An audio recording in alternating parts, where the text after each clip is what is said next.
ফোঁটা চোখের পানি যদি আল্লাহর দরবারে কদরের রজনীতে কবুল হয়ে যায়, এই এক ফোঁটা চোখের পানি আপনাকে জান্নাতে নিয়ে যাবে। আল্লাহু আকবার।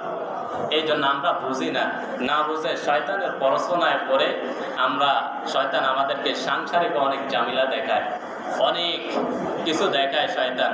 এই কারণে আমরা গাফিল হয়ে থাকি। আল্লাহ সুবহানাহু ওয়া তাআলা আমাদেরকে বোঝার তৌফিক দান করে। সকলে বলে আমিন। দুনিয়াবি হাজারো ব্যস্ততা আমার থাকবে, শয়তান আমাদেরকে এমনভাবে গাইড করে নেয়, তোমার তো এই কাজ আছে, তোমার তো ওই কাজ আছে, তুমি যদি এতেকাফ বসে তোমার গরু দেখবে কে, তোমার ছাগল দেখবে কে, তোমার সংসার দেখবে কে, তোমার স্ত্রী পরিজন দেখবে কে।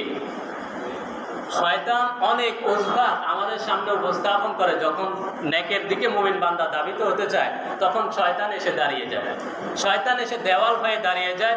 শয়তান তাকে তখন কুমন্ত্রণা দিতে থাকে যে তোমার তো গরু আছে 6টা, এগুলো দেখবে কে, তোমার তো স্ত্রী পরিজন আছে, এগুলো দেখবে কে, তোমার সংসার আছে।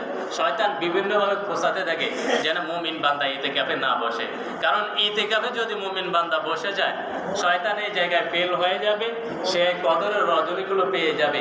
আর এই কদরের রজনীগুলো হলো মুক্তির রজনী, নাজাতের রজনী। আপনি যদি একটি কদর আল্লাহর দরবারে দোয়াকে কবুল আর মঞ্জুর করে নিতে পারেন, কদরকে পেয়ে যদি আপনি আপনার নাজাত নিয়ে নিতে পারেন, তাহলে আল্লাহর দরবারে আপনি কামিয়াবি হয়ে গেলেন। বেশি কিছু দরকার হয় না। মুমিনের এক ফোঁটা চোখের পানি সমস্ত জাহান্নামের আগুনকে নিভিয়ে দেবে। আল্লাহু আকবার।